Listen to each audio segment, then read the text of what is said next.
Good morning and good afternoon, depending on where you are in the world right now. Thank you for joining us for this first event in our 4-week program, Cultural Management in the Digital Age, brought to you by Goethe Institute, Max Miller Bhavan, Mumbai. We're really delighted to have our 40 fellows and 5 facilitators present here for this session. And here's a warm welcome to all of you. We're really grateful that Goethe Institute has chosen us at Arts and Culture Resources India and the Artex Company to partner with on this very exciting project.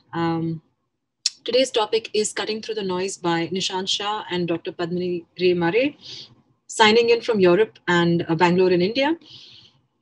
I am Rashmi Dhanwani, as you already know. I'm the founder of the Artex Company, and I'm dialing in here from Mumbai. I'd like to remind you to use the hashtags India Culture, ACRI, Goethe Mumbai, and CDMA.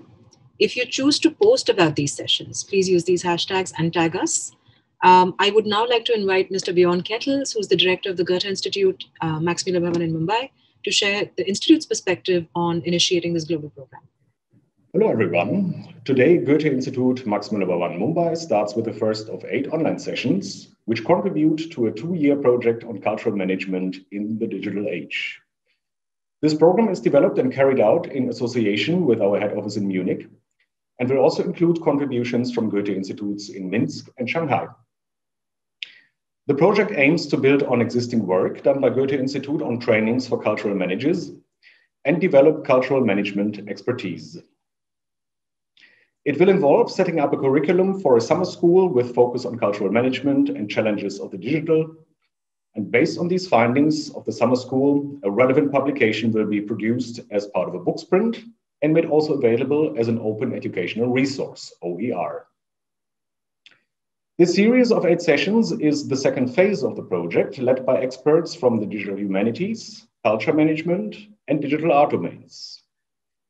The 4-week program will tackle topics in the realm of digital cultural management, including digital transformation, audience development, technology and art, and building value in cultural businesses, amongst several others. The ideas and discussions generated in these sessions would also be carried over in OERs and the summer school next year, and hopefully more people can benefit from the discussions. In the current times, this project has been one of the flagship events organized by us, and we feel it comes just at the right time. I would like to welcome our lead facilitators. These are Nishant Shah, co-founder and board member of the Center for Internet and Society in Bangalore, professor at the Institute of Culture and Aesthetics of Digital Media at Leuphana University in Germany, and Dean Research at ArtEZ. Dr. Padmini Ray Mare, independent researcher and founder of Design Beku.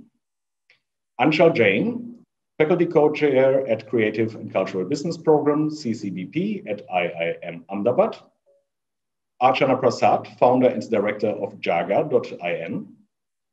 Rashmi Dhanwani, founder and director of the Artex Company.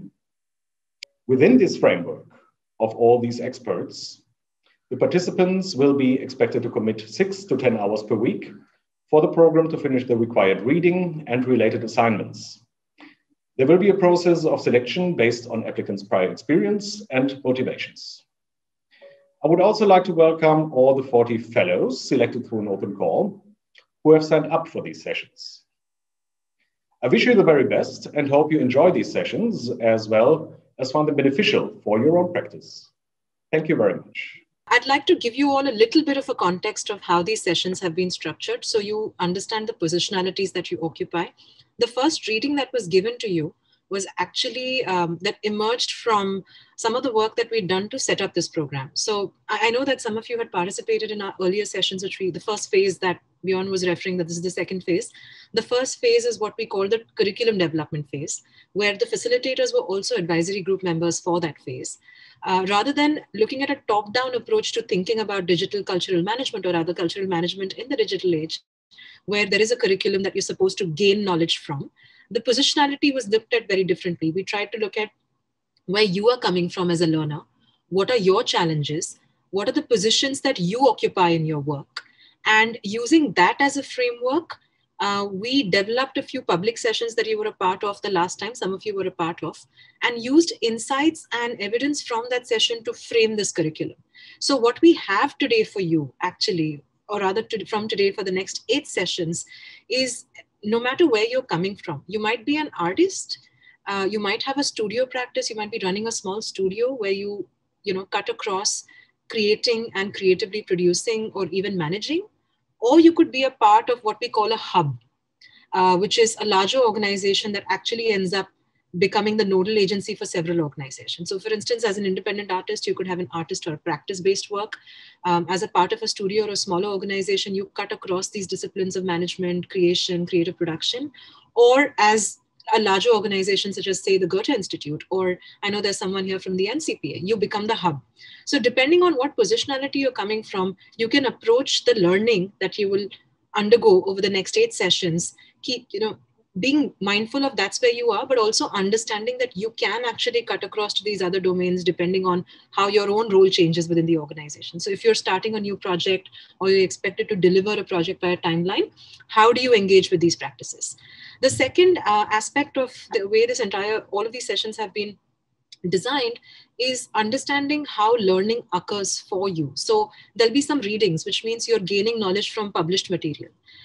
There is knowledge that is occurring while you're in the classroom. So the fact that all of you are peers, you're talking to each other, you're going into group discussions, you're sharing your notes, that's what we call peer-based learning or acquaintance-based learning. And then there are other layers of learning coming in. So all of these have been accommodated for while designing these sessions.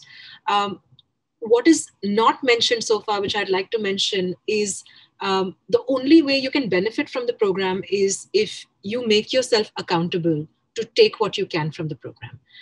We have shifted the responsibility of learning to you, the learner. So we're not claiming to give you a strong curriculum, lots of papers, a clear structure of what you should read to get that knowledge. The more you contribute, the more you share, the more you collaborate on, the more you gain from the program. So you are responsible to get the most out of this experience. That's the first thing. So accountability and responsibility is completely on you for that. I'd also mentioned sharing and collaboration. Peer learning is a huge part of this. I know that yesterday I got a message from one of you saying that the last 8 months has been quite disorienting, and being away from meeting peers, it just leaves you quite rudderless. Here is an opportunity for you to engage with those peers and sharing your thoughts with each other and thinking through some of the ideas that you may want to build and maybe perhaps discard. So use this group as effectively, use Dara as much as possible, share what you have, what you already know, links that you have recently read about that someone else might benefit. Work with the gift economy, because when you give in, you get back. That's how the sort of gift economy works. I think since you've already signed the contracts, there's a reason why we asked you to sign the contracts, because each session will give you a lot and you can give in a lot. So as much as possible, please do not miss the sessions. I mean, of course, there are several layers that are premised on it. We would expect you to complete and be present for all the sessions. Respect and support the community. This is a safe space. Please feel free to share. And while someone's sharing, respect and give them the space to share. That's what we'd hope from you. And finally, wherever you can, pay it forward. If there are other people within your organizations and networks who you think can benefit from some of your learning, hopefully at a later stage, if you get paid forward and share it with them, the tribe grows. So with that, I'd like to introduce our first session, Cutting Through the Noise. So this session, we want you to identify the ways in which you're able to translate your work into digital practices. So you will get some conceptual frameworks. You'll be able to identify some challenges. You can also position some of your approaches to resolving those tensions that emerge, the market versus practice tensions, as an example, for instance, or the privacy tensions with access tensions, for instance. So how do you think through ideas of authorship, authority, authenticity in encounters with digital technologies, frameworks, and platforms? So this is giving you a positionality, a framework to think about some of these arguments and concepts and frictions that you may be encountering. So with that, I'd like to hand this over to Nishant Shah. Over to you, Nishant. Thanks, Rashmi. Hi, everyone. I am dialing in from the Netherlands, and it's always disorienting to be kind of out of sync with time. Very, very happy to be a part of this conversation. Very glad that I'm getting to do this with Padma, partners, friends in many different projects. And so very happy that we are doing the 2 sessions together. So I'm very glad that Rashmi actually took away some of the stress of me having to teach something, because I think increasingly the more time I spend in academia, the more I realize that I have nothing to teach anybody. But what I do have, hopefully, is a couple of more interesting and provocative frameworks. And because I work a lot with artists, cultural producers, and so on, Padmini and I thought today it would be useful to begin by talking not about the question of the digital, as if the digital is the thing which has to be solved, but the question of our own practice, and see if the digital is a solution and how do we translate in it. So I know you already had a very interesting icebreaker yesterday about thinking through questions of adulthood and childhood. I will participate in it unwittingly, because one of the things I'm going to talk to you about is what I used to do as a 14-year-old teenager in Ahmedabad. And it's not a pretty picture, but you're going to get it anyway. So I'll come to that in the course of the conversation. But before we begin, Padmini and I wanted to do something. We wanted to give you just 1 minute, and in the chat, give us an object that scares you about the future of your practice, right? Think of an object that kind of embodies something that's just terrifying you about whichever location you might be in, as an independent artist, as somebody who is doing arts and cultures management, is a part of an organization or an institution, as a practicing artist or a cultural producer. We would love for you to just keep it at the back of your head and just take this 1 minute while I start my screen sharing, and just think about this one object that you can identify and say, yeah, that's the thing that's scaring me. And I can begin by giving you an example that one of the objects that actually petrifies me is a login screen. Every time I come across a login screen on a digital device, I get completely terrified because I have a horrible memory for passwords. And because I have been trained into keeping my passwords adequately complicated and complex and impossible to remember, it means that most of my passwords are now like just biometrics based, right? And every time I have to encounter my own accounts on other screens, I'm so scared of being logged out continuously of my own account. So that's like an example of something that petrifies me, because for me, not having access to my accounts, especially to my digital libraries or online resources, means like the stop of life in some way or the other. So that's just a small example, but I'm sure you have much more critical examples to give out. So if you could put it into chat for a minute.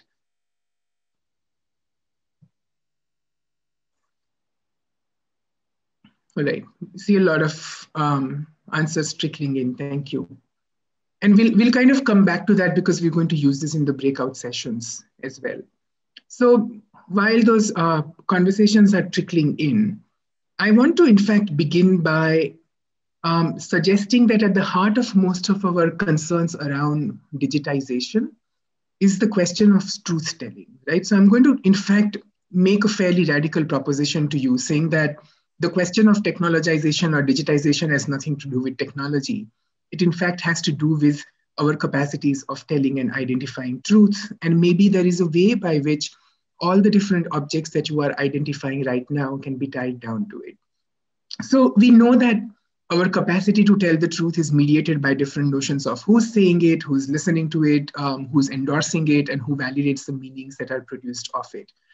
And these questions of truthiness kind of keep on cropping up in many different forms, especially in contemporary digital practices, right? So this entire idea of the alternative fact is the new reality, for instance.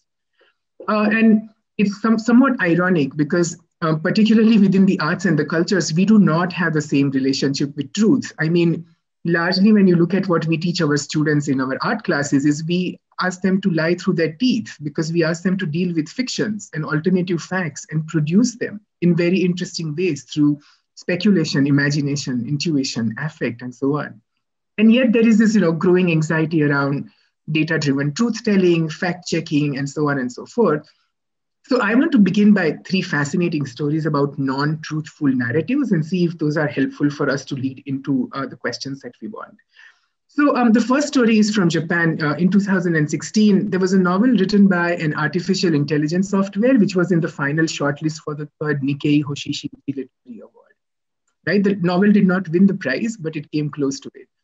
The AI software was developed by Hitoshui Matsubara, who works at the team of Future University in Hakodate in Japan.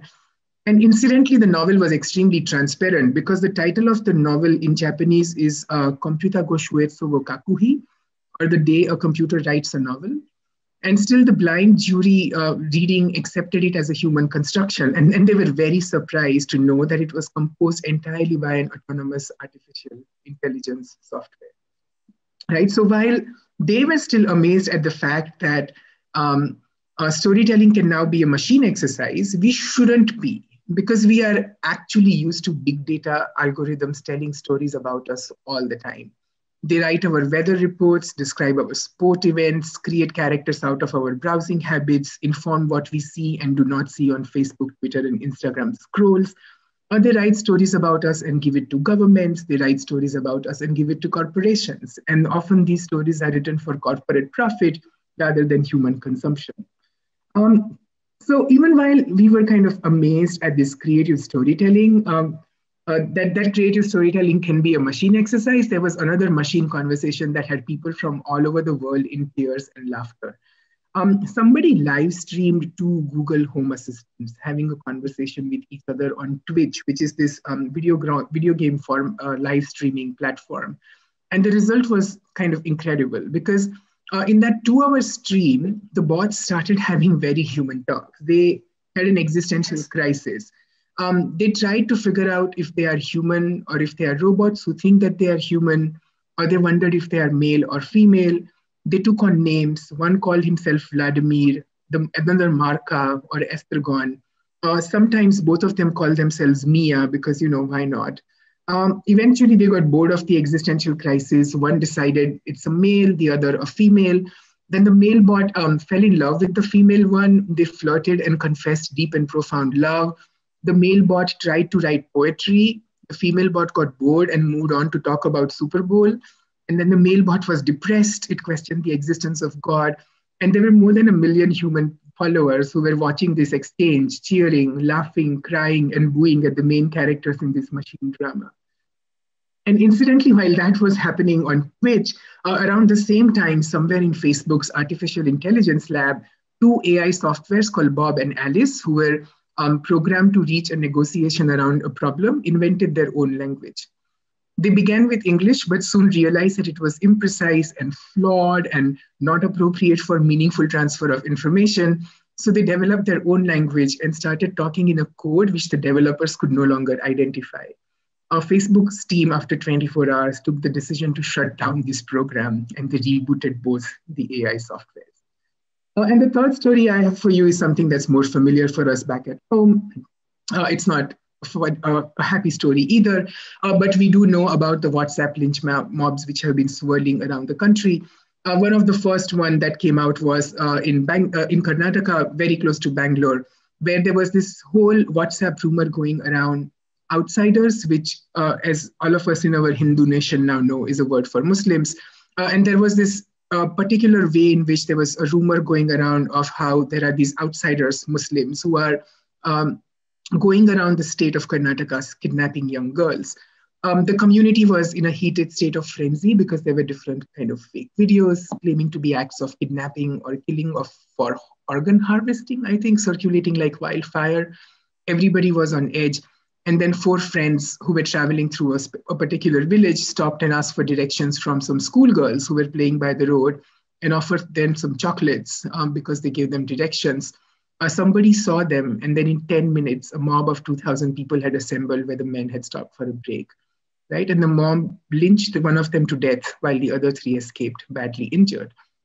What's been interesting is in following up in the first investigation or the FIR reports, is that when the police came to investigate the death case, people repeatedly said that they had received the news from WhatsApp and they were acting on the message sent by this big company, which obviously then led to WhatsApp starting this kind of literacy campaign around, fake news and trying to figure out where the truth is. And they did skits and rap videos and took out these huge newspaper advertisements, educating people that when a message comes on WhatsApp, it's not sent by WhatsApp, right? And that they have no way of verifying where the information is. So In all of these three incidents of an AI writing novels, of bots falling in love, and of people believing information without verifying it, are the seeds of contemporary digital practices. Because these digital problems seem to be new, but there is a large historical and cultural dimension to it, which might perhaps help us triangulate this specific moment of digitization through three perhaps reference points, which I want to offer to you today. Because when we question the digitalization practices of a particular phenomenon, I'm going to propose that we are essentially looking at three particular structures which are historically and culturally embedded, which are producing a new moment of instability for us. And these are going to be around questions of authorship, authority, and authenticity, right? Or basically for our two sessions, what Padmini and I want to do for you is to recognize that the technological challenges are not about innovation in technology, but about structural instability introduced in our own capacity to tell and identify the truth, and our capacity to then deal with the challenges that's throwing out. And in order to do that, I'm going to take you through three different stories, beginning with an incredibly embarrassing and a personal story, but then going into a history which is 500 years ago, introducing you to the youngest criminal on the internet, and finally ending with the story of a man who wrote too many stories, and how all of them kind of embody these different challenges which are coming up to us. So let me begin with the personal. I grew up in Ahmedabad, and given how the summers are in Ahmedabad, I spent almost all of my summer holidays in libraries, surrounded by books and friends. And in the summer of '94, which doesn't sound as exciting as summer of '69, but there it is. We six of us friends who used to hang out in the library, in the Maniklal Jethabhai Library, public library of Ahmedabad, we discovered this incredible book called the Letters to Penthouse. It was in the health and science section of the public library. Now, how this book got there and what visionary librarian ordered it and how it continued to exist in the library is a mystery of its own, right? But for 5 hormonal teenage boys, the discovery of a porn book written by adults about their deepest sexual desires and fantasies was like the finding of paradise. So our first instinct, like all good library subscribers, was to issue the book and never return it. Except that we quickly found out that the book was in a non-lending reference-only section of the library. So anyway, to come to the point, there we had a book like no other and nowhere to take it to. And so in that very quiet summer, 6 boys took it upon themselves to sit down through long afternoons, copying the book, sentence by sentence, word by word, in respectable looking notebooks our parents had bought for maths homework, our tongues sticking out and our fingers stained with ink, running to the bathrooms when the task was too unmanageable. It took us the better part of 10 weeks to copy the entire book. And what we had at the end of these 10 weeks were 5 different sections of the book, each written by a separate person, ready to be circulated for the sheer joy of reading. So what we did not realize then was that we were, in fact, following in the footprints of the famous scribes of the 11th and 12th century in England, who actually used to perform a similar task with another important book called the Bible, transcribing it, copying it, and then circulating it. And as scribes, we also realized that this act of copying is not a slavish act of imitation. It is, in fact, an act of authorship. Because as we copied, we added our own content to these fantasies. Sometimes it was content that was an expression of the desires. A lot of the times we Indianized the names within those narratives. And so it was at the level of content. Sometimes it was indicative of the emotional state that we wrote in, the jerkiness of the handwriting, the half-written sentence, the pause taken in the middle of a word that was too racy. And of course, as the text circulated, because sharing is caring, we added, edited, annotated, and remixed the content over the next 5 years of growing up. And I think in about 5 years, our modest book, which had begun with the 6 of us and had originally taken 280 written pages, was circulated within about 600 people in my school and it had grown into a 1,000-page epic of the dirtiest, smuttiest, and the most bizarre but fascinatingly collaborative porn ever in the hands of teenagers. The book unfortunately fell in the hands of a principal, and all hell broke loose, right? So because authority demanded that the writer of a book come forward and take the blame. And after a series of blank walls, when authorship could not be determined because there was no one person responsible for it, 600 students in my entire 10th grade were punished for one entire term by not having a lunch break or a recess during the school. So I'm going through this long and embarrassing story only to make a very simple point, that the need and production of an author, right, the figure of both cultural celebration and legal punishment, has been historically fascinating to trace. And one of our closest similarities, it turns out, was with Geoffrey Chaucer, the father of modern English poetry. So Mark Rose, who is a historian of writing, reminds us that the history of authorship has different origins, and that Geoffrey Chaucer, who's often been considered as the first author of modern English and the father of English poetry, his most celebrated tale, Canterbury Tales, is in fact an act of collaborative authorship. There is no such figure as Geoffrey Chaucer. Geoffrey Chaucer was brought into existence only because of two specific laws around heresy and blasphemy, which were introduced in England during that particular period, where they needed an author as somebody to be punished, and they needed an author as somebody to be held responsible for the kind of content which is being produced at that point.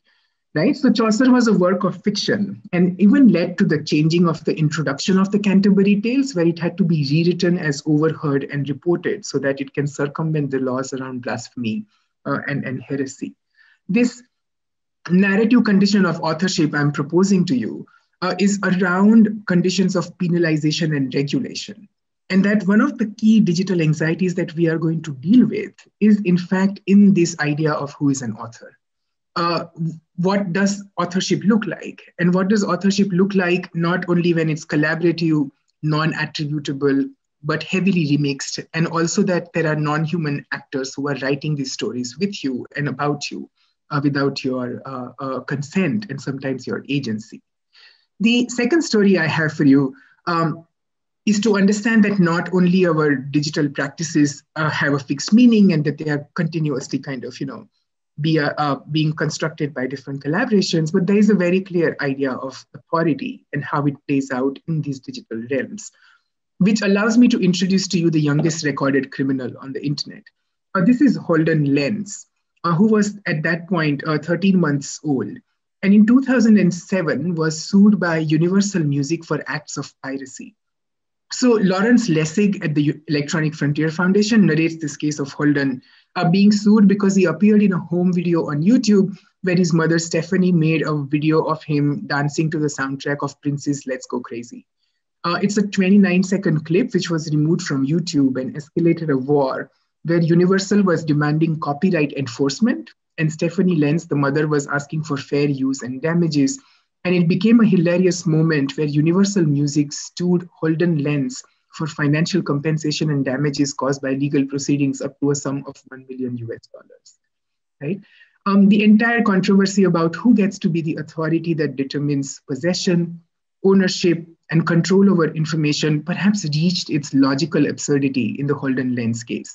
But it's not always this funny, because before the dancing baby became a universal controversy, there was something else happening around questions of digital rights, which is perhaps something where authority perhaps manifests itself the most, right? And this is the story of Apple and its positioning of its Mac as a tool for artistic creations. For all of us who grew up in India, Apple was not the first machine that we used, right? We used a lot of pirated hardware and software before Apple, in fact, came in as a symbol of elite modernism for the middle-class creative practitioner. But in the late 90s, when Apple was challenging IBM fighting against the brave new world, it came up with one of its most memorable advertising campaign, which was Rip, Burn, and Mix. And with this new Mac, the ad suggested you will stop being a user and you'll become an artist. You will particularly become an artist with your capacity to copy, to remix, to redistribute, and to share the creative potentials of the digital. For all of us, again, who grew up in India in the same year that Apple was offering introducing the world to the joys of digital creativity through remixing. There was a concentrated lobbying by the American trade bodies to crack down on the pirate markets in India. I hope you remember how somewhere in 2004 and 5, suddenly piracy became a big deal, right, for the Indian state. And the entire markets of counterfeit DVDs and CDs and so on started being policed in a certain time. So as one of the quickly growing market bases for cheap and knockoff digital cultural production, India had easily become a space where entrepreneurs had produced their own products of remixed innovation. However, the Music and Film Industry Association of America, which literally, by the way, spells out mafia, negotiated with the Indian government as a part of its trade treaties in 2006 that the government shall have to enforce strong laws to stop the Indian population from ripping, burning, and mixing of digital content. And to make their point strongly, they put on the table the rights to reverse engineer a drug which cures malaria. India right now has access to free reverse engineering of this drug because the patent is held by American economic interest and they give it to us every 10 years as a renewal. And they basically said that if the Indian state does not crack down on the Indian digital user who should not be allowed to innovate like the American counterpart Mac user, then malaria drugs are going to be off the table, right? Authority is what determines who gets to be in control within digital spaces and what are the kinds of geographies of informational privilege that we are trying to think through when coming through questions of digitalization. And my third proposition is that digitalization also reworks the idea of authenticity in very interesting ways, not just because of questions of remixing and piracy and co-collaboration and so on, but also because we, especially within the arts world, are obsessed with the holy grail of authenticity, right? Authenticity is what distinguishes art from mass production, for example. Authenticity experts are the gatekeepers of what is true and what is not, and these attempts at authenticating can become very necessary. Let me illustrate this through the case of Ashwini Bhatt. Those of who read Gujarati, you already know this author, hopefully, and you can also read the title. But Ashwini Bhatt writes in the Gujarati language. He's primarily a translator, and he made a career out of translating John Gardner novels from English to Gujarati. So for a decade or so, he was the voice of Gardner, and he has indeed perfected the oeuvre of like legal drama, suspense, moral dilemmas, and fast-packed action sequences that Gardner novels always have to offer. So one day, Bhatt, who is a prolific translator, ran out of John Gardner novels to translate. He had translated everything that was on the market. So he kind of tried other kinds of authors. He tried some Sidney Sheldon, he tried some James Headley Chase, and so on. But apparently, none of them were hits. Like his fans would not accept him writing anything except for John Gardner novels. So after a couple of years of trying these Daniel Steele, Sidney Sheldon, whatever out, Bhatt went back to translating more John Gardner novels. And his return was hugely celebrated, right? In fact, over the next 6 years, Bhatt would translate 14 more Gardner novels, each one a bigger success than the other. Except that then comes the strangeness, is that if you try and locate the originals of these new 14 novels, you quickly realize that they don't exist.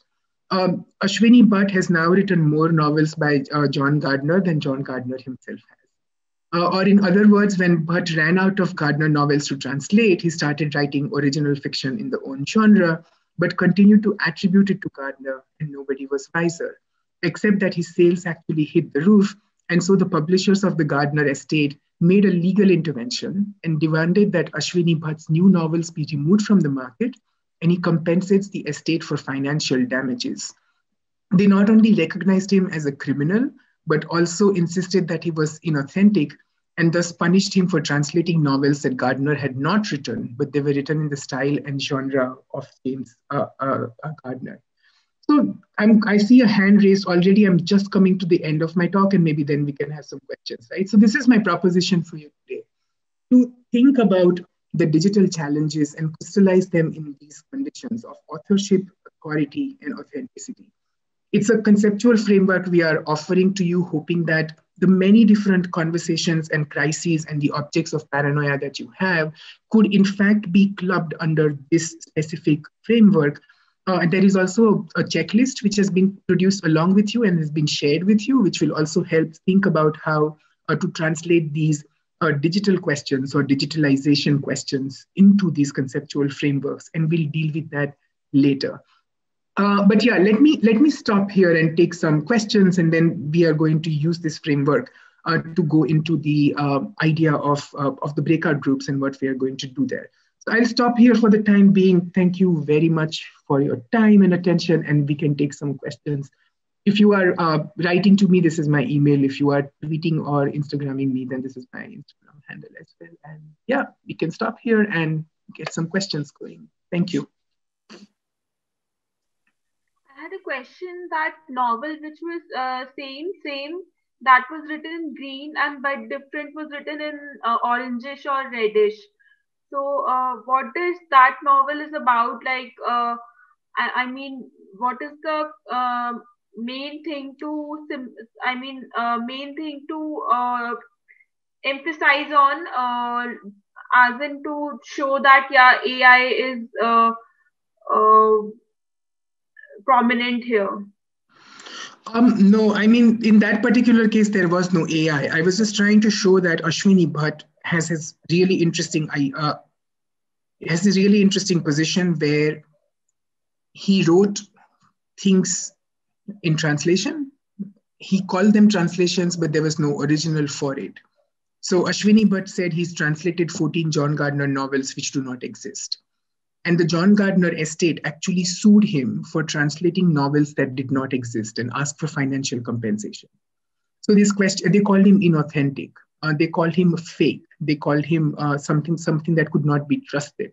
So this axis of where authenticity lies, right? The ways in which we are thinking about who is the authentic cultural producer, what happens to the acts of translation, how do we understand questions of piracy and outreach and so on. I just wanted to bring this axis forward and use the Ashwini Bhatt example really to think through how you in arts and cultures management think about questions of authenticity and authenticating your artists, your audiences, your engagement and outreach groups, and so on. Does that make more sense? Sorry if I was too fast. There was no AI in it. Yeah, okay.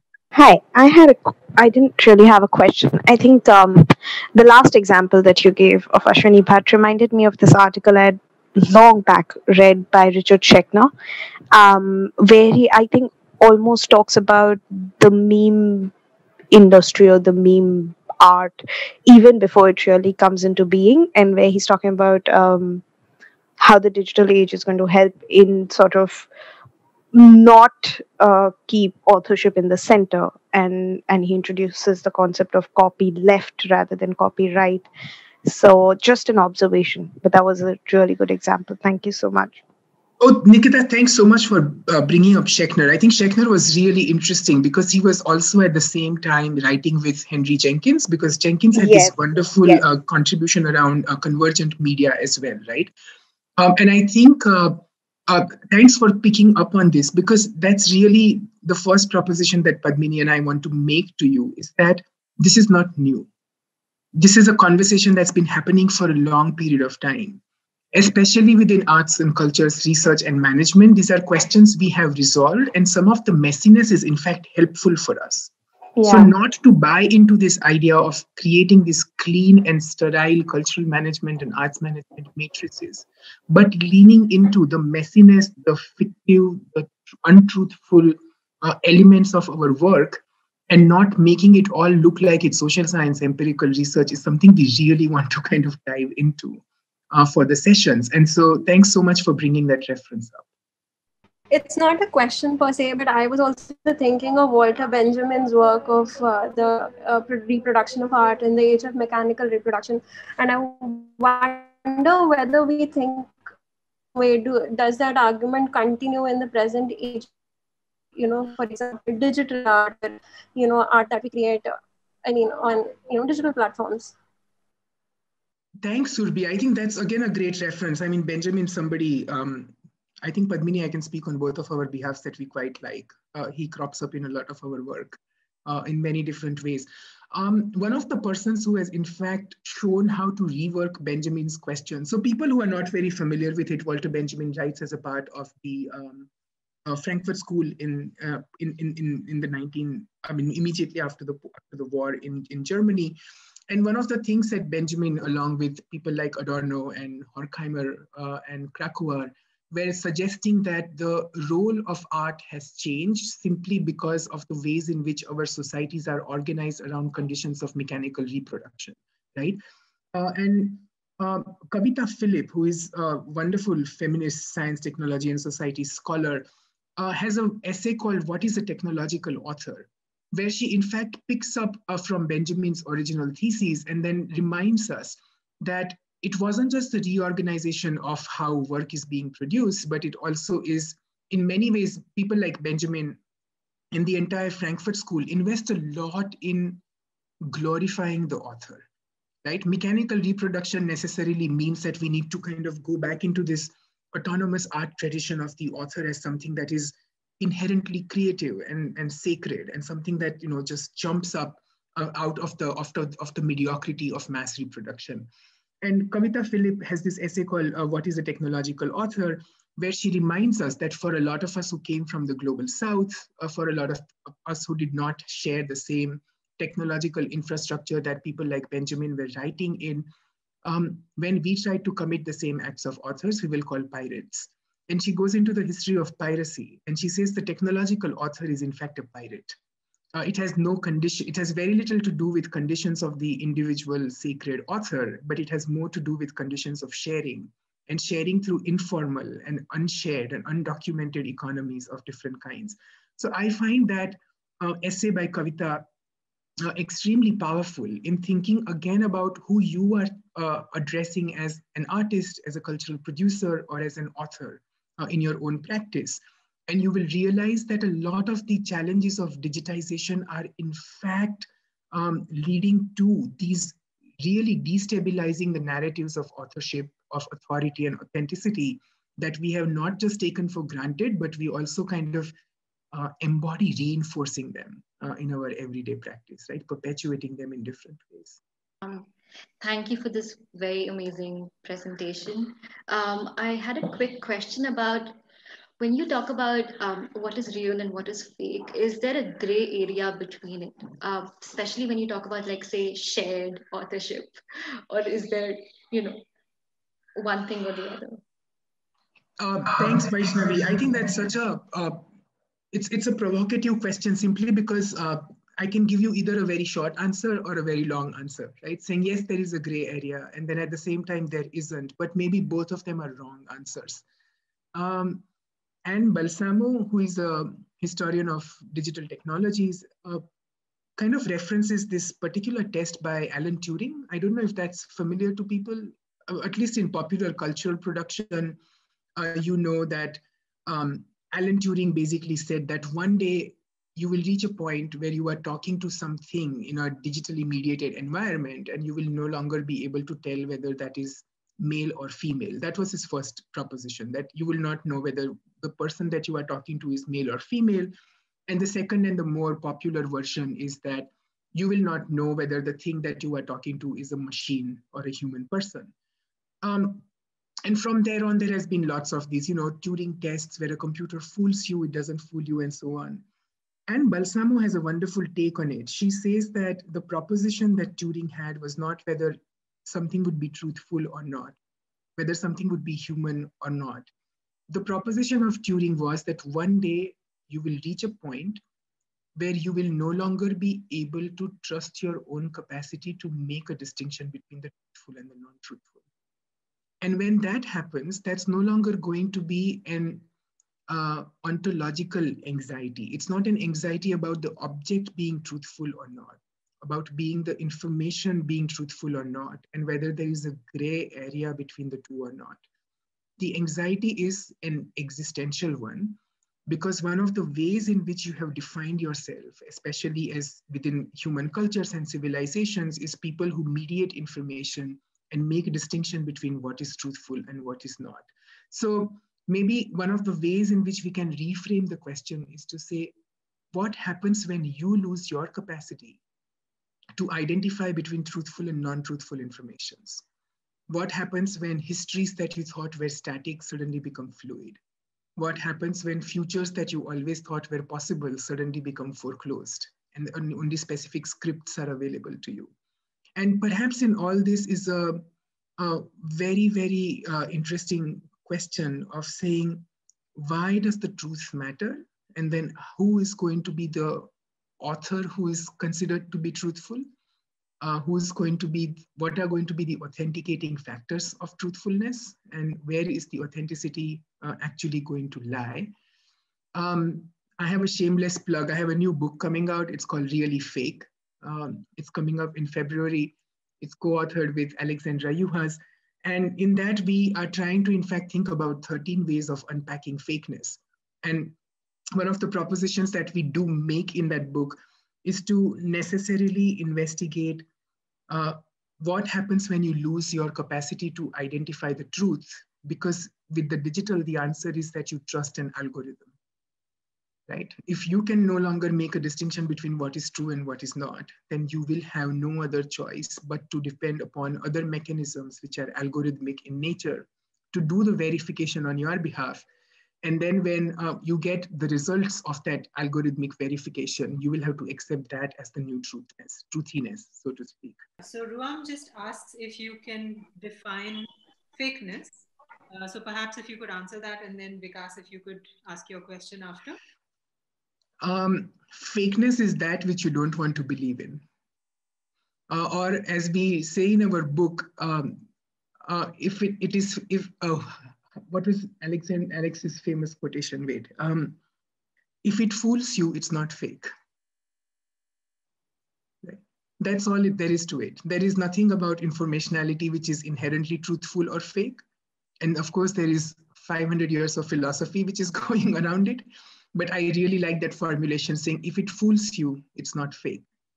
And all information, in fact, in some way or the other fools you. It convinces you, it has rhetoric in it, it has passion in it, it has affect in it, and so on. So we're not trying to kind of make a distinction between this is fake and this is not, but what are the information systems which fool you or which produce this instability in your own capacity to tell the truth? And what are the things which actually seem to pass that in some way? And I'll keep that as a shorthand, but I'm happy to have a longer conversation around truth-telling and fakeness if that's needed too. So my question is, when we say that if the person who has to define the authenticity is lies with the author of the content that has been developed, but through history we have seen that this power of deciding what remains as the knowledge has been remained with the only one segment of the society. So how does we see that evolving in the digital future when you say that, okay, if I am at a position of deciding in the cultural sector that what is true and what is false, what needs to be do I have that authority to say that this is true or false? Because I'm not the patronage. I'm not giving the patronage. I'm not the patron. I'm just a block of the whole chain. So what power do I have in the whole equation? And another short segment of this is, how do we really acknowledge the existence of intertextuality in the whole framework of authorship, authority, and authenticity in Indian context? Those are both great questions, and I can empathize with you on the first one especially because a lot of the ways in which, of course, the access and practice of authentication has happened has been through conditions of patronage. And often, the digital is brought forward to us as something that's democratizing this practice. Like one of the ways in which the digital is often championed as circulating, so if you are a craftsperson and if we build digital infrastructure for you, maybe you can have your own store on Etsy and you can start selling directly to the consumer and you can define your own space. Or if you are an independent artist of a smaller kind, social media can give you exposure and so on. What I would encourage you to think in this particular context is that it's not a dismantling of conditions of patronage, it's actually a re-evolving of the conditions of patronage. That most often these digital technologies, in fact, are coming as the new patrons who are going to define both the value as well as the conditions of circulation and the ideas of what is authentic and not. I'm quickly wondering if Padmini, you want to jump in, because you've done so much work on what gets archived when we look at art and culture portfolios and what gets left out. And what gets left out is precisely where perhaps we should have the conversations going. So I know I'm suddenly bringing you into it, but would you want to jump in, please? Sure. So I think we're also running really short on time, but very, very quickly. I think just to speak to what Vikash is talking about, it's obviously a conversation that has been kind of emerging much more prominently than it has in the past, which is this idea of this single author as one who is, kind of eligible for authorship. That kind of idea is beginning to be challenged increasingly by community practitioners. So I'll actually be happy to share, so again, something that I just came across recently, which is a collaborative document between Pottochitro artists. I think I noticed somebody from here from Bengal Natak, and the work that they've been doing is really excellent, kind of speaking to communities and then collaborating with communities to find out from them how they define intellectual property and how they define copyright, so to speak, and under what conditions, and this is the most important thing, under what conditions would they be prepared for their work to be reproduced. Right, so it's the article that I'm just about to share about the Delhi Copyright Shop case again speaks to that, as in, and what Nishant pointed to is that, of course, many of our ideas about intellectual and property and copyright are enshrined in kind of 18th century kind of Western notions, Enlightenment notions of authorship. And that shift is now beginning to be gradually challenged by these very different kind of use cases. So in the interest of time, I'm going to not elaborate very much, but send you some of that material. And maybe we can come back to that in later conversations. Yeah, thank you. And I think that's a good prompt to just for timekeeping. There is never going to be a way by which all the questions are going to be answered and we're going to be able to do this. And that's why we wanted to, in fact, break you up into smaller groups, where keeping at the back of your head the object of paranoia that you started with. We want you to, in fact, break up into small groups of 8 people each.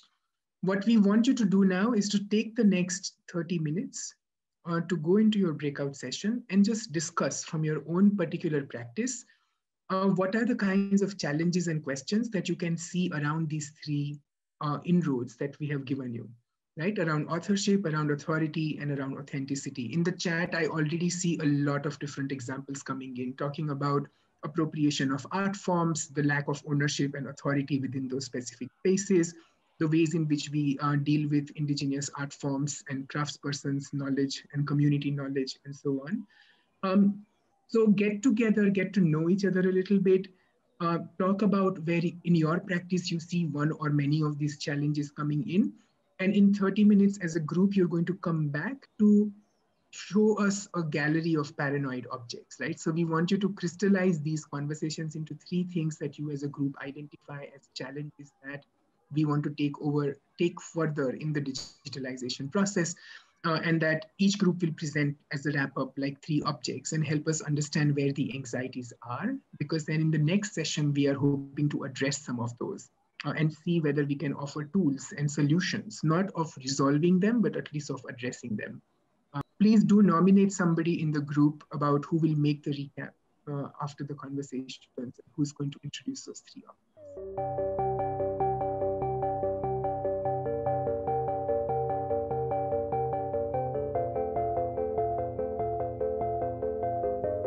Okay, welcome back. I'm presuming that you were just getting at that point in your conversations where things were really making sense. And so we decided to stop you from talking anymore, because absolutely, that's the nature of all breakout groups, I think. But I'm going to ask Padmini to help me now figure out how to harvest some of the information and conversations that happen there. And maybe Padmini, you want to take over? Sure. Okay, so we had, I think, asked each of the groups to kind of, at least one person in the group to kind of feed back to us.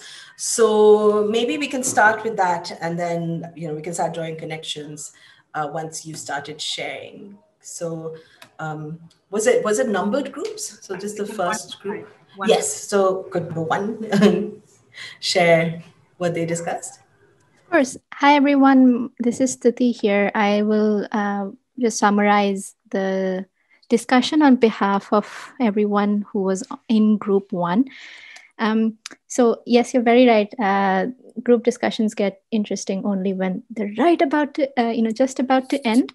And I think we did have a tough time picking just one object to talk about the crisis in those three, not the crisis, but crises in under those three headings, but we tried our best. So I think for authorship, what we found was a very good starting point for considering those questions was say artists' estates or authors' estates with regard to the question of who controls the inspiration one derives from a dead author's or a dead artist's legacy, right? Who questions around policing policing access and use of what has already been done, what has come before, because I'm not sure there's anything really new that's under the sun, right? Leading on from that, questions around authenticity. I think Vikas in our group, he had a really interesting line of thought about, if everything looks the same or feels the same, why would an artist be compelled to create? And maybe related to that, if everything looks the same or feels the same, and then artists aren't compelled to create or they don't want to create, who kind of takes ownership of what is already out there, what has been produced. So in terms of a starting point for thinking about things like that, we thought Instagram travel blogs or fashion blogs, where they all kind of look the same and they kind of blur together, and after a point you're not sure if there is any difference between them. And there is an Instagram blog which actually pulls photos from different travel blogs. So you'll have, one of their posts will be, just a grid of photos in front of a waterfall. Like there's that one pose which everyone does. So anyway, but just a starting point to think about questions of authenticity. We thought that was a good starting point. And with regard to, again, then leading into questions of authority, I guess we worked our way, from last to first. In terms of the list, we thought, maybe the turmeric latte, in terms of it's now cool to drink, it's now fashionable to drink, when it is being promoted by, say, a powerful Western organization. But for years, it has been, its benefits have been touted by homemakers in the global South, broad generalization. But then, somehow the science or the logic, not quite as convincing or as airtight. But now, since you have, this narrative or this push from a different part of the world by a very particular kind of organization, now everyone's on board. And you have even more focus on research into herbs and plants and so on of that sort, and trying to figure out how those can be married with other kinds of more medicine and Western medicine in general. So again, just a starting point to think about those questions. It was very difficult to kind of crystallize the broad discussions within those subheadings, but that's where we landed up. Great, that's excellent. Some really, really fascinating examples there. Okay, maybe we should just finish all the groups and then we can kind of make connections. So yeah, group 2. Hi, Nikita this side. I'll be presenting on behalf of Group 2. And our group had quite a good mix of people. It had Asavri, Ruam, Abhishek, Surbi, and Vineet. And I think all of us come from very different fields. So we started with the question of appropriation, and especially when we work with lesser represented communities. And a very good example was given by Asavri, where she talks about bettering representation in films, the lens and the perspective with which films are shot, and also globally acclaimed. So she gave the example of this film called Period, and how the vulnerable community is misrepresented, in fact, without knowledge of what is really happening, just to derive what is favorable by the filmmaker or the perspective that the filmmaker wants to present. And that brought us to the to a bigger question of contracts and authority over content, and how that really plays in the organized setup, like corporates like Disney, or unorganized setup, for example, folk communities or weavers communities. So how legal frameworks are also very different for organized sector and unorganized sector. We also did touch upon copy left and copyright, and sort of discussed the pros and cons of each. And we were trying to look into the different ways of exploitation, especially when we are working at grassroots level, physical, financial, cultural, and the others.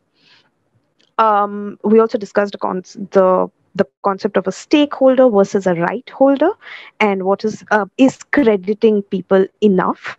And a very important point that was, I think, brought up by either Ruam or Surbhi was about the question of digital accessibility, the privilege of digital accessibility, and how a lot of times aesthetics are promoted, or a particular aesthetic is promoted by political lobbying. So going back to the example that the first group also gave, like the turmeric latte or yoga, of how that is, because it's more appropriate for the exotic for the global community, it's also represented in that same sense.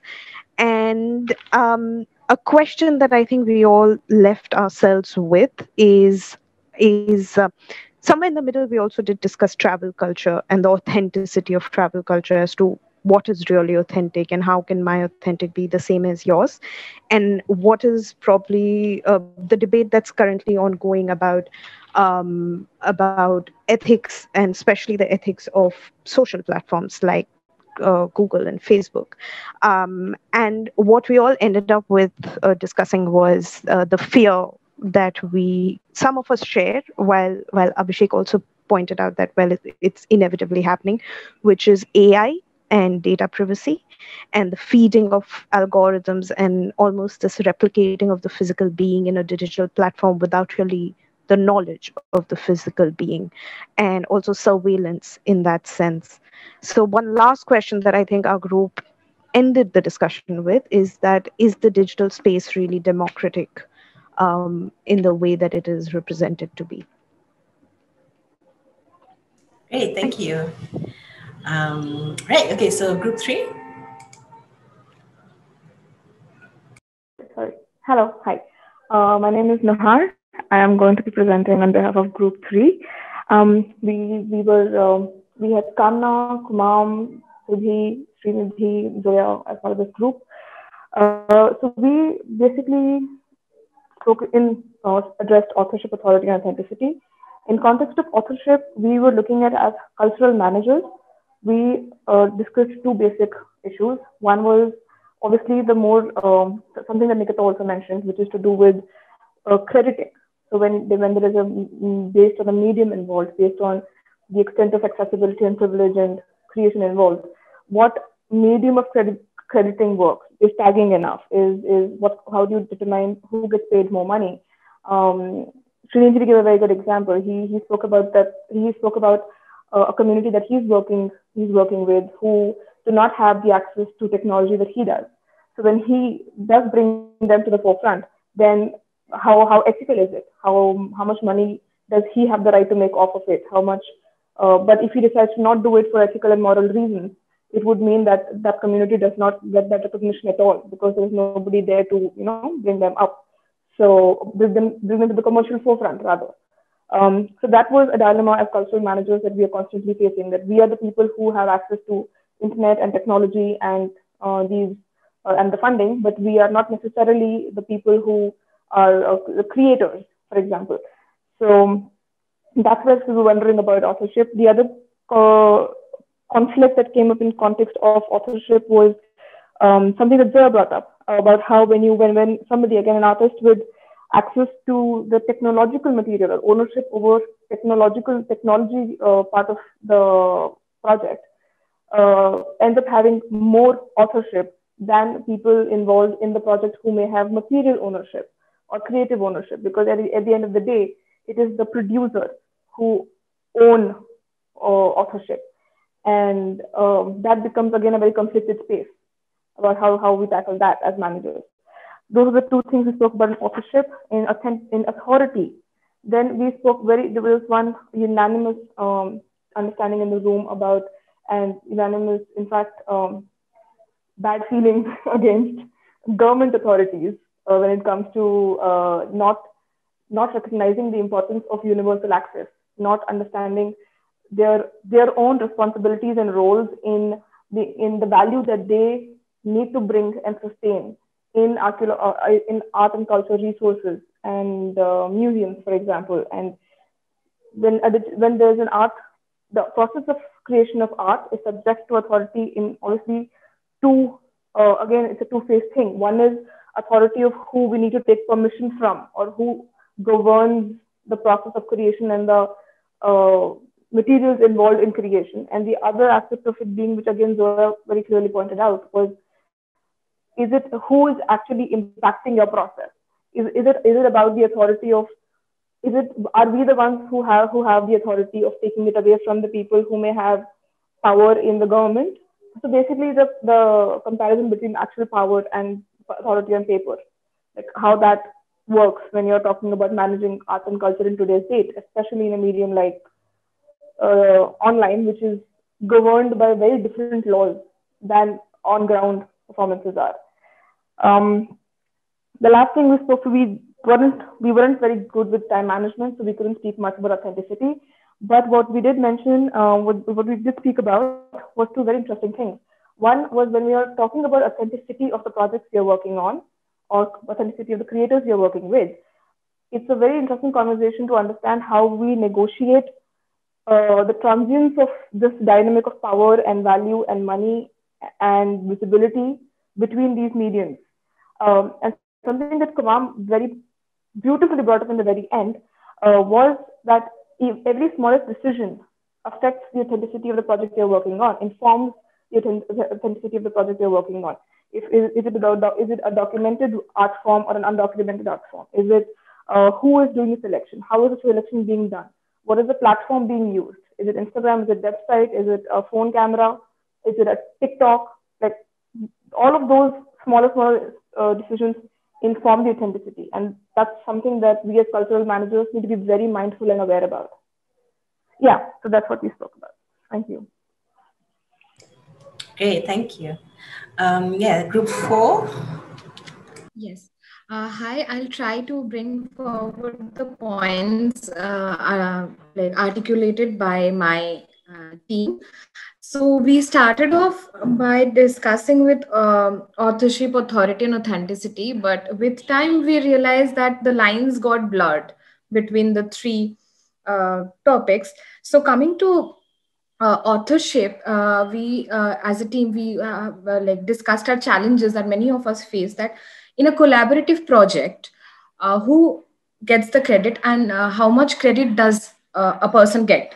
Or like if it's a collaborative project, even the money that is concerned, who gets how much, the payoff and the credit, that was discussed. And then it was like breaking the barriers. It is of utmost importance at times to break the digital barrier and like be out there, because not every artist or not every community wants to be out there on the digital platform. And next, coming to authority, we discussed that the overarching censorship that is growing and the problems of universal access, as the team before me also discussed, we face issues regarding that as well. And coming to authenticity, the problem is what really is authentic, because who and then again comes the question of authority, that who defines what is authentic.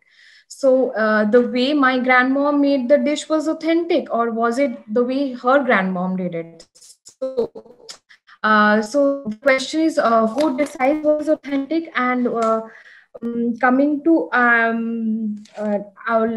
we doing enough justice to the to the art form, in terms of authenticity?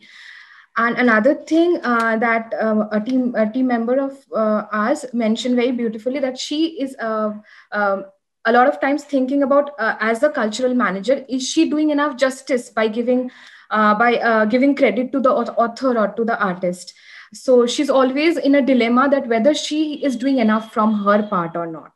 So another thing is, in the process of putting any art out there, as cultural managers, are we being a little biased and putting in our thoughts to that? So the ultimate product that reaches out to the audience is not what the artist or the author had put, but me or us as a middle person has put in our ideas or our thoughts, and then it is reaching out to the wider audience.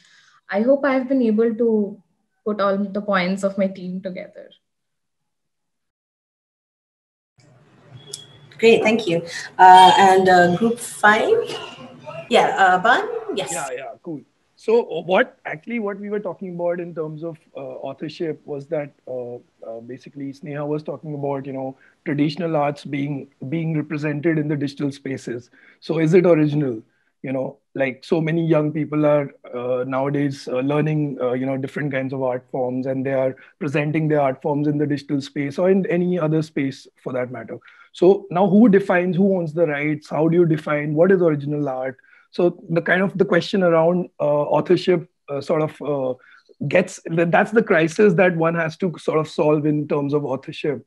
In terms of authority, what Shaunak was talking about in our group, and we all kind of agreed with it, was the fact that so experienced artists and arts managers versus curious young people. So, who has the authority? Like, who gets to say the last word? And is it the I mean, a lot of times what happens is the insecurity of the experienced people. It comes in way of, the inquisitiveness of young people who want to take risks, do new things, do it in new ways. So kind of whose authority is it? So that's another crisis that one needs to manage in our case. And then authenticity, what we have been talking about is like digital truths. Like Varun came up with an interesting example of is digital theater really theater? Like, a lot of people told him that what you're doing online, it's not theater. So he's like, okay, fine, I'll call it the works, It doesn't matter whether. So how does one how do you define authenticity? Like, and previous groups have also been talking about the same thing. Who defines these things? Who calls you like you're the author, you're original, you're authentic? So that also somewhere, so yeah, but sorry, we did not get time to select a spokesperson, and I just jumped into this. No, that's fine. That was pretty comprehensive, I think. Before we continue, I just realized I did not credit the other members of my group, which is terrible of me. So very quickly, we also had, in addition to myself, Arnab, Kritika, Rajatri, Vaishnavi, and Vikas in the first breakout room. And now I'll sleep easy. Thank you. Thanks. There's some really fabulous kind of observations there. There's obviously, as I'm sure you've also kind of realized, there are lots of resonances. I wonder whether that is maybe because of the nature of the people in the room as well. But I mean, that's useful for us to know, because then we kind of know kind of where to kind of take this conversation when we meet on Monday. Just to kind of give you kind of insight into what we'll probably be doing is, so I come from a background from a discipline called the digital humanities, and the way that we think through the digital humanities is that when we make an argument, the argument is not necessarily enshrined in writing, but it is through some form of practice, through some form of, it's a design response, an interface, kind of improvising on an interface, etc. So you make an argument through the actual made object, then rather than actually just writing about it. So also given my own practice, and I'll talk a little bit about that on Monday, we do a lot of work thinking through precisely these questions about how to work with what we call, or what has been called, like an ethics of care when it comes to communities and digital infrastructures. So I think that question has come up again and again. So I think we'll definitely address that. But I do want to kind of bring the conversation back a little bit to kind of Nishant's kind of original proposition about, paranoia, and kind of thinking through what we might start creating or thinking about creating on Monday through that lens of paranoia and what it means to be able to step outside that, right? I think one kind of common theme seems to be that this kind of concern about, who has the authority to consider authenticity. And I think that while it is a useful starting point, I think it's useful to maybe think through them or think of them as conditions rather than kind of definitive benchmarks, right? So I think while we are thinking through our relationship with production, with cultural production, especially in the realm of technology, I think just kind of keeping those notions in our head while thinking these through is probably more productive than kind of trying to constantly ask this question. Because I think, as you all experience in your own conversations, there's a danger of just kind of going around in circles, right? It's like turtles on turtles, or all the way down. So yeah. So I think we're going to try and avoid kind of trying to find resolution to those answers, but kind of always maybe keep them as questions and provocations as we think through the future of our practice. I've just noticed somebody said the nature of the known versus unknown is something that we grapple with in the digital space. And I think that's very true, because I was actually thinking about something earlier today, which is just the lack of balance between, what, say, a government knows about us or a social media network knows about us and what we know about them, what we know, about what's going on kind of on the other side, right? And how do we deal with that?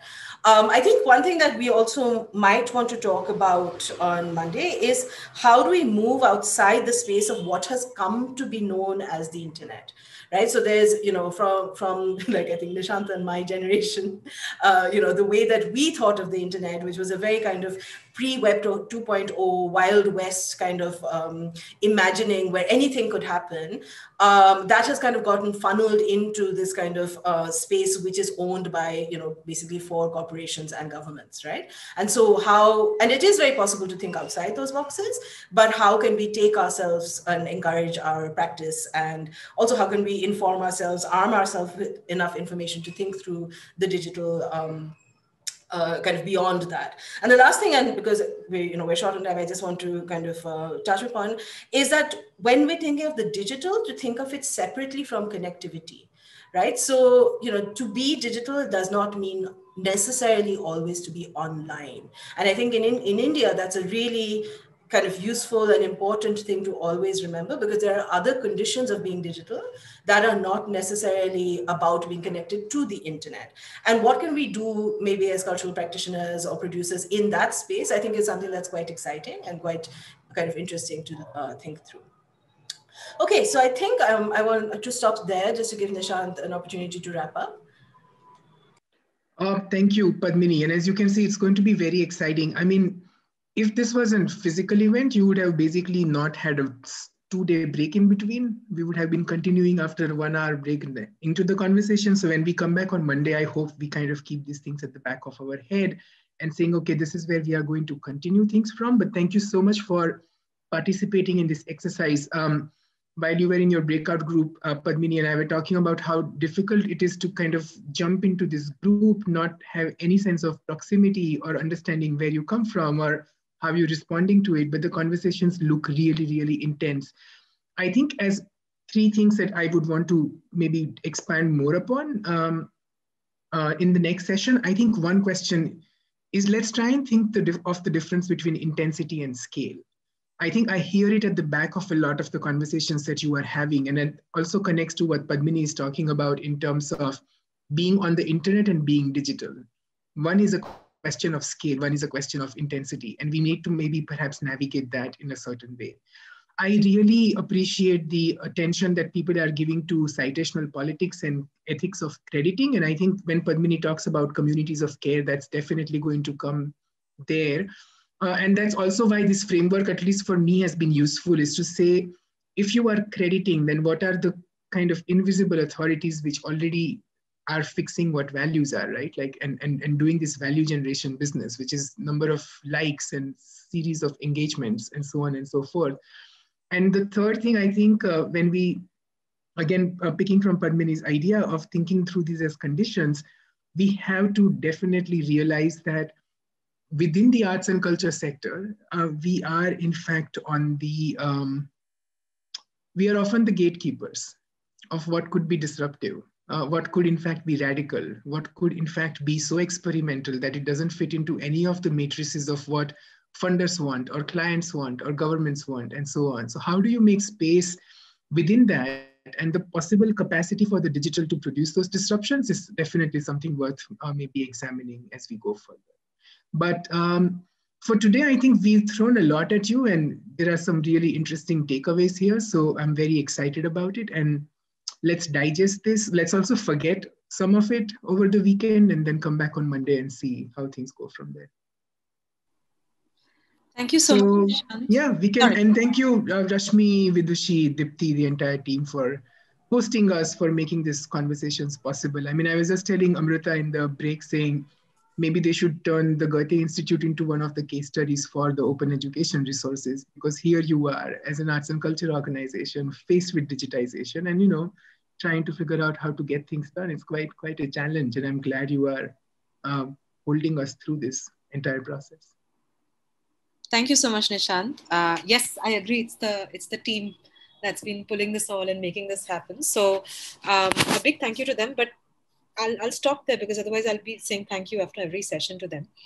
But to begin with, big thank you to you, Nishant and Padmini, for not just providing the frameworks for the sessions that are coming up in this entire program, but also in some sense gently guiding everyone. I mean, it's one thing to be able to speak in a classroom. It's another thing to be able to gather the strains of thought of 40 people and then addressing all concerns. So that really requires, obviously, beyond skill and knowledge, it requires certain kind of empathy. So thank you for bringing that to the table along with your knowledge.